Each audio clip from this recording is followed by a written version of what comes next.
MPC 001 के exam की preparation के लिए अगर आपने अभी तक कुछ भी नहीं पढ़ा है तो ये वीडियो आपके लिए काफ़ी ज़्यादा इम्पॉर्टेंट है।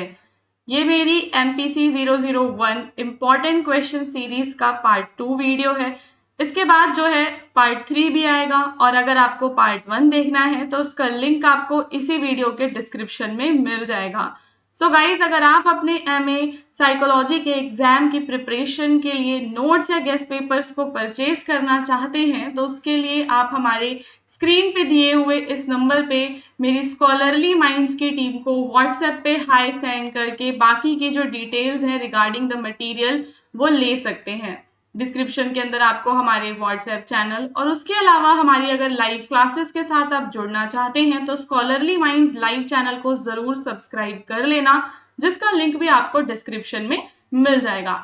तो यहाँ पे जो हमारा क्वेश्चन नंबर 1 है, इस क्वेश्चन के अंदर दोस्तों आपको मल्टीलिंगुअलिज्म के बारे में समझाना है कि ये जो एबिलिटी होती है ये किस तरीके से काम करती है। लिंगुअलिज्म के कॉन्सेप्ट और उसके बेनिफिट्स के बारे में हम यहाँ पे चर्चा करेंगे। सो मल्टीलिंगुअलिज्म का मतलब होता है किसी भी व्यक्ति या की एबिलिटी, किसी भी समाज की एबिलिटी जहाँ पे वो एक से ज्यादा जो भाषा है उसको समझ पाते हैं। So it is an important feature of diverse societies such as India.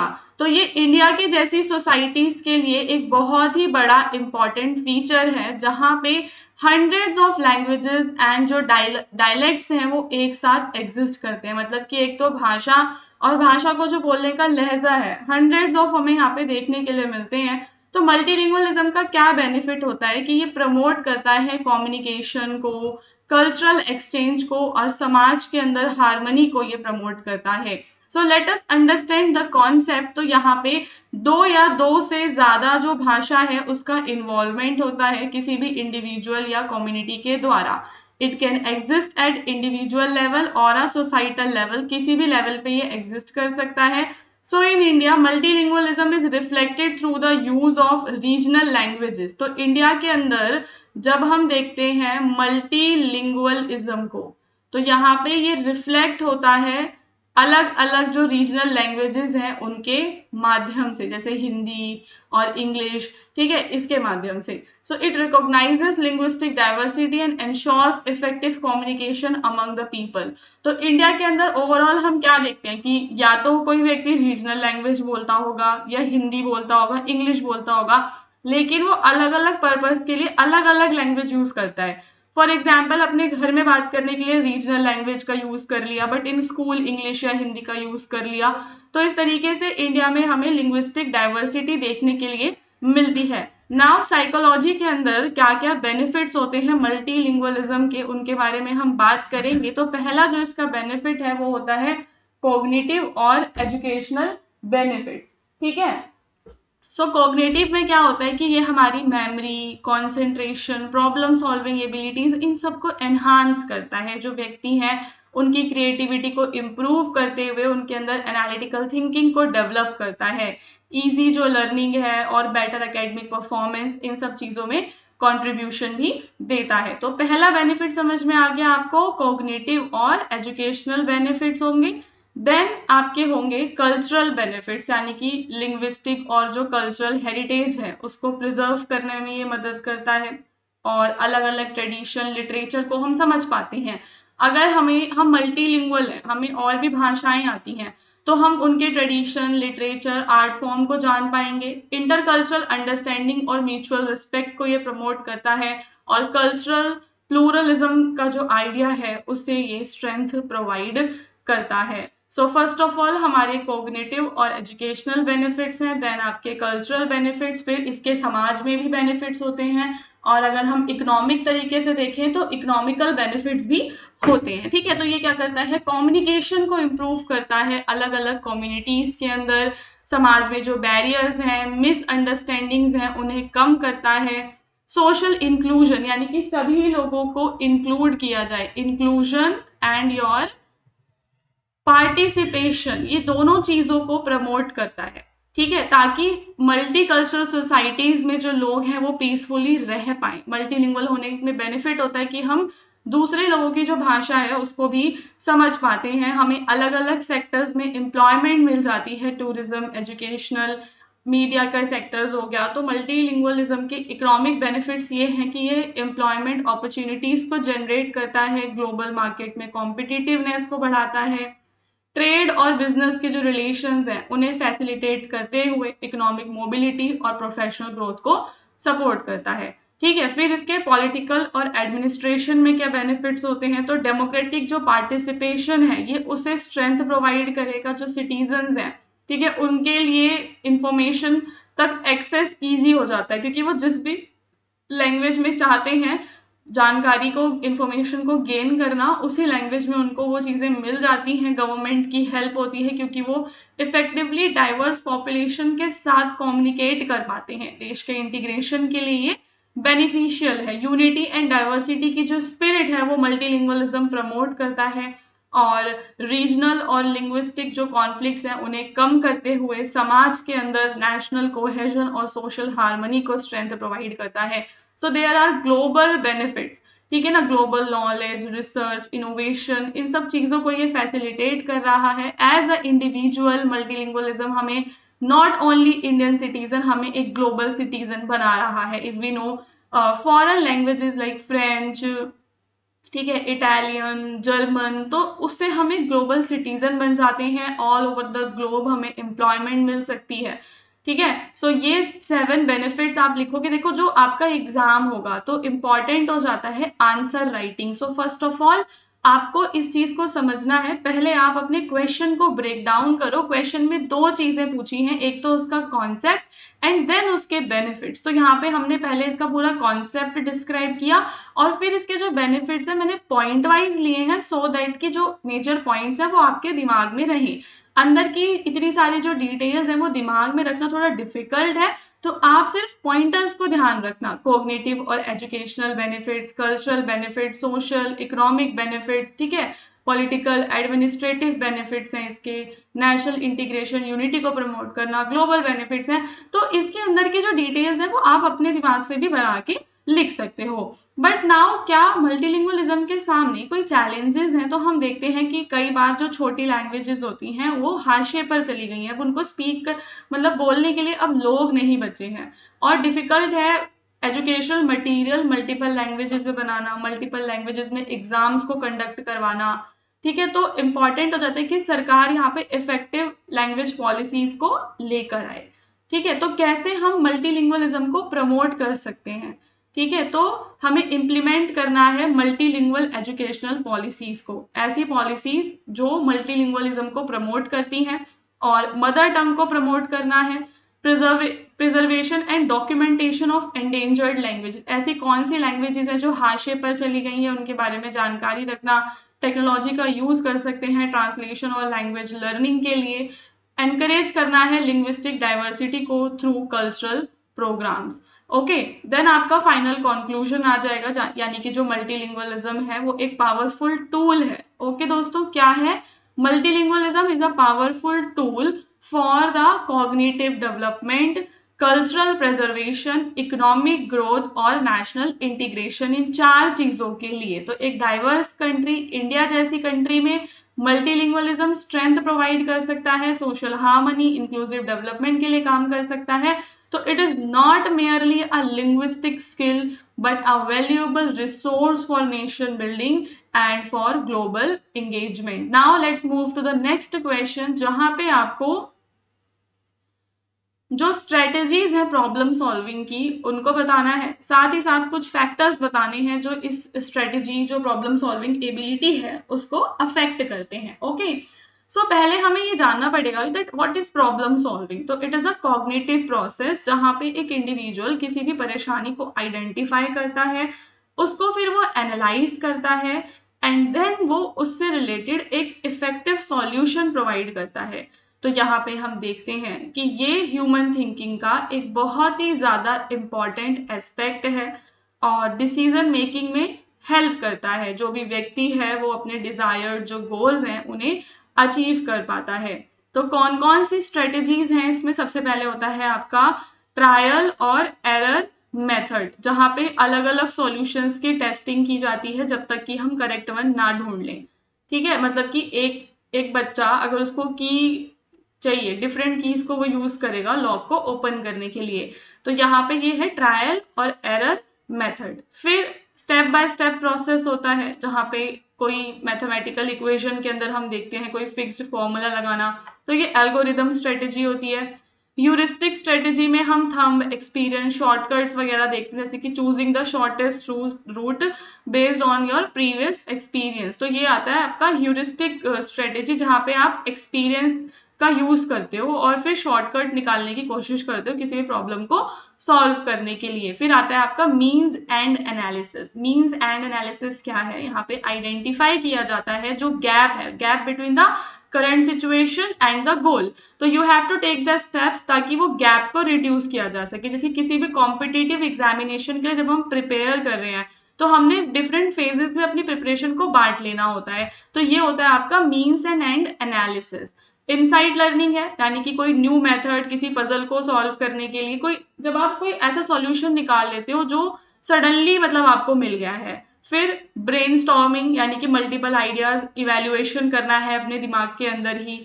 और ग्रुप डिसीजन मेकिंग में ब्रेनस्टॉर्मिंग होता है, जहाँ पे कई सारे बच्चों को हम लेते हैं, फिर उनमें क्रिएटिविटी और इनोवेशन को एनहांस करने के लिए काम करते हैं।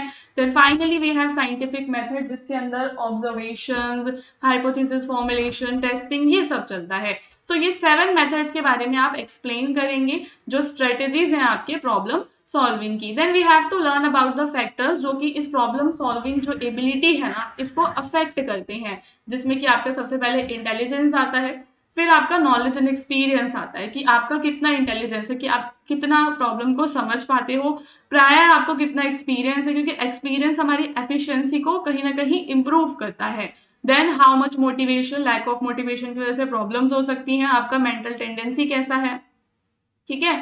फंक्शनल जो टेंडेंसी है कि आप ऑब्जेक्ट्स को इन देयर ट्रेडिशनल यूज देखते हो, या फिर कुछ नई क्रिएटिविटी को भी आप देखना पसंद करते हो। तो creativity, emotion and stress, environment, ये सारे आपके मेजर फैक्टर्स हो जाते हैं कि जो आपके प्रॉब्लम सॉल्विंग जो स्किल्स हैं उसको अफेक्ट करते हैं, ठीक है ना।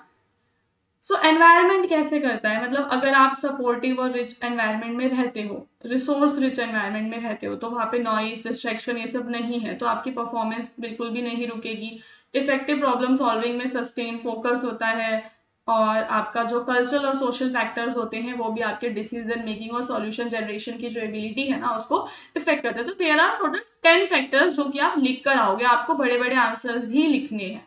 देन आपका फाइनल यहाँ पे कंक्लूजन आ जाएगा that it is a very crucial cognitive skill, जहाँ पे जो इंडिविजुअल है, जो व्यक्ति है, वो चैलेंजेस से ओवरकम करता है, अपने गोल्स को अचीव करता है। तो trial and error, algorithm, heuristic, ये सारे सॉल्यूशंस का यूज किया जा सकता है। इंटेलिजेंस, एक्सपीरियंस, मोटिवेशन, ये सारे फैक्टर्स हो जाते हैं। तो प्रॉब्लम सॉल्विंग स्किल्स को डेवलप करना काफी ज्यादा इंपॉर्टेंट है पर्सनल ग्रोथ और एकेडमिक सक्सेस के लिए। Now let's move to the last question, that is question number 3। आप ये तीनों क्वेश्चंस को देखो, पार्ट 1 के अंदर जो क्वेश्चंस थे आप उन्हें भी देख सकते हो। उसके अलावा आप वेट करना मेरी लाइव क्लास के लिए, जो कि मैं अपने new channel scholarly minds live पर लेकर आने वाली हूँ। तो जरूर आप चैनल को सब्सक्राइब कर लेना, डिस्क्रिप्शन में आपको हमारे व्हाट्सएप चैनल का लिंक मिलेगा, उसको ज्वाइन करना बिल्कुल मत भूलना, ठीक है। सो अब ये वाला जो क्वेश्चन है, यहाँ पे आपको जो प्रिंसिपल्स हैं इंफॉर्मेशन प्रोसेसिंग के उसको बताना है, और स्टर्नबर्ग का जो इंफॉर्मेशन प्रोसेसिंग अप्रोच है साथ ही साथ वो एक्सप्लेन करनी है। तो इंफॉर्मेशन प्रोसेसिंग थ्योरी क्या है, इसके अंदर ध्यान से सुनना, क्या होता है कि जो ह्यूमन माइंड है उसको एक सिस्टम की तरह समझा जाता है। Information processing theory human mind को एक सिस्टम की तरह समझती है। माइंड जो है वो इंफॉर्मेशन को रिसीव कर रहा है, उसकी प्रोसेस डेटा को स्टोर कर रहा है, और इंफॉर्मेशन को फिर रिट्रीव कर रहा है, सिमिलर टू अ कंप्यूटर, जैसा एक कंप्यूटर के अंदर होता है। तो ये फोकस करता है ये समझने में कि जो इंडिविजुअल्स हैं वो किस तरीके से इंफॉर्मेशन को समझते हैं, सोचते हैं, प्रॉब्लम्स को सॉल्व करते हैं। So the theory has significantly contributed to the study of cognitive psychology. तो ये जो व्यक्तियों को लेकर आपकी थ्योरी है कि किस तरीके से जो ह्यूमन ब्रेन है वो काम कर रहा है, उससे जुड़ा हुआ है। तो इंफॉर्मेशन प्रोसेसिंग के अंदर सबसे पहला जो एक प्रिंसिपल है वो ये है कि जो इंफॉर्मेशन है वो स्टेजेस में आती है, मतलब पहले input, then processing, storage and then output होता है। उसके बाद ह्यूमन की जो अटेंशन होती है, वर्किंग मेमोरी होती है, उसकी एक लिमिटेड कैपेसिटी है, अनलिमिटेड नहीं होता।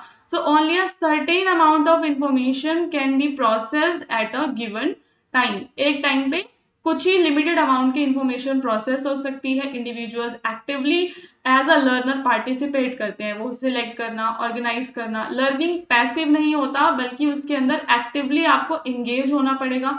Information must be transformed into a meaningful form before it can be stored in memory. So better encoding आपको करनी है ताकि रिटेंशन एंड रिकॉल हो सके। तो इंफॉर्मेशन जो है वो मेमोरी सिस्टम में क्या होती है, स्टोर होती है, और उसको रिट्रीव किया जाता है, ठीक है, जब भी उसकी रिक्वायरमेंट हो। तो successful retrieval depend on how effectively information was encoded and organised.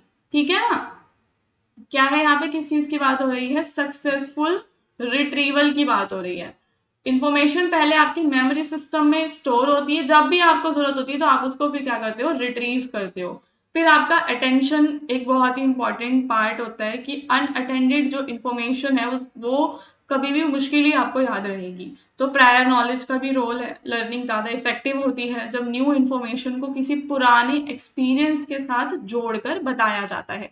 ठीक है, तो इंडिविजुअल्स कंटिन्यूअसली मॉनिटर करते हैं अपनी थिंकिंग एंड परफॉर्मेंस को। फीडबैक एंड मॉनिटरिंग भी इंपॉर्टेंट होता है ताकि लर्निंग आउटकम्स को इम्प्रूव किया जा सके। तो these are the various principles जो आपके इंफॉर्मेशन प्रोसेसिंग में आप लिखोगे, and then you have to describe the Sternberg's information processing approach. So the information processing approach developed by Sternberg, ये फोकस करती है किस चीज पर, it focuses on the mental processes involved in intelligent behavior. He argued that intelligence should be understood not only by outcomes but also by examining the cognitive processes used to solve problems. यानी कि if you want to understand intelligence, तो यहाँ पे आपको केवल outcomes नहीं देखने उस व्यक्ति के, बल्कि उसकी पूरी जो कॉग्निटिव प्रोसेसेस हैं, कैसे वो प्रॉब्लम्स को सॉल्व कर रहा है, उन चीजों को एग्जामिन करना है। तो यहाँ पे उन्होंने ट्रायर्किक थ्योरी ऑफ इंटेलिजेंस दिया, जहाँ पे वो इंटेलिजेंस को इंटरनल मेंटल मैकेनिज्म से समझने की बात करते हैं कि कैसे जो जो व्यक्ति है, ठीक है, वो कैसे अपने इंटरनल मेंटल मैकेनिज्म का यूज करता है और अपने एक्सपीरियंस और एनवायरनमेंट के साथ इंटरेक्ट करता है। तो मेटा कंपोनेंट्स क्या है, मेटा कंपोनेंट्स आपके हायर ऑर्डर एग्जीक्यूटिव प्रोसेसेस होती हैं जो कंट्रोल और रेगुलेट करते हैं थिंकिंग को। ठीक है, जिसके अंदर आपका ये सारा आ जाता है फंक्शंस, जिसमें प्रॉब्लम को समझना, प्लानिंग करना। फॉर एग्जांपल अगर कोई बच्चा यूपीएससी एग्जामिनेशन की तैयारी कर रहा है तो वो डिसाइड करेगा, यहाँ पे टाइम टेबल बनाएगा। तो ये सारे आपके क्या होते हैं, इसे कहा जाता है मेटा कंपोनेंट्स। फिर उसके होते हैं परफॉर्मेंस कंपोनेंट्स। तो वो रीजनिंग के क्वेश्चंस पे अपने किस तरीके से लॉजिकल स्टेप्स का यूज कर रहा है, कैसे वो करेक्ट आंसर्स दे रहा है, कंक्लूजन निकाल रहा है, वो सारे आपके परफॉर्मेंस के कंपोनेंट्स हो जाते हैं। फिर आते हैं आपके लर्निंग नॉलेज एक्विजिशन कंपोनेंट्स, जो कि इंडिविजुअल्स की हेल्प करते हैं नई नॉलेज को सीखने में और एक्वायर करने में। तो यहाँ पे इंपॉर्टेंट है रेलेवेंट इंफॉर्मेशन को सिलेक्ट करना, इंफॉर्मेशन को कंबाइन करना, और न्यू नॉलेज जो है उसको एग्जिस्टिंग नॉलेज के साथ रिलेट करना इज मोर इम्पॉर्टेंट। तो learning new concept in psychology and connecting it with previous studied theories. तो नए कॉन्सेप्ट को समझना, फिर उसको प्रीवियस के साथ कनेक्ट करना। तो स्टर्नबर्ग की जो अप्रोच है वो इम्पॉर्टेंट है क्योंकि वो आईक्यू पे ज्यादा फोकस करता है कि किस तरीके से लोग सोचते हैं।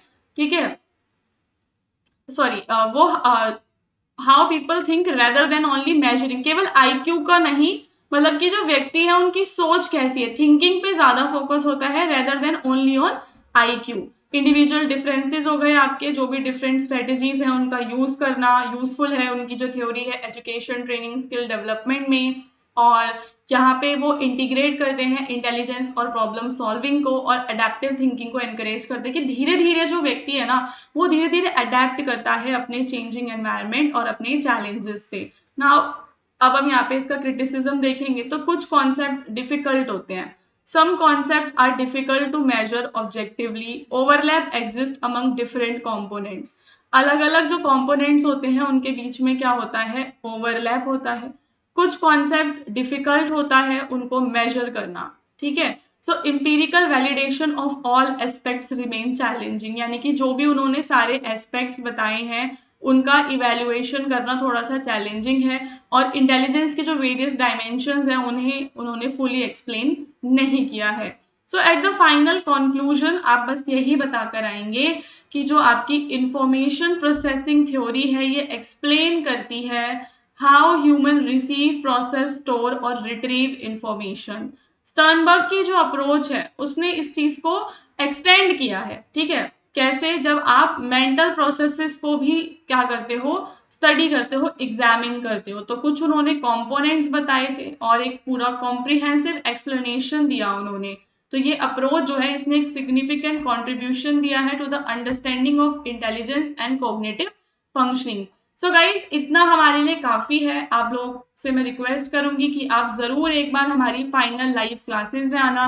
वहां पे मैं एक ही क्लास, एक ही सेशन लूंगी, आपका मैराथन क्लास, जिसके अंदर मैं बाकी के बचे हुए 10 से 12 जो प्रीवियस ईयर के मोस्ट रिपीटेड क्वेश्चंस हैं विद देयर आंसर्स आपको करवाऊंगी, और जो कॉन्सेप्ट्स होंगे सारी चीजें एकदम इजी लैंग्वेज में हम कोशिश करेंगे कि आपको समझाया जाए। तो हमारे चैनल से जुड़ी हुई सारी अपडेट्स के लिए आप डिस्क्रिप्शन में दिए हुए हमारे व्हाट्सएप का जो चैनल है उसके साथ जरूर जुड़ना। ओके।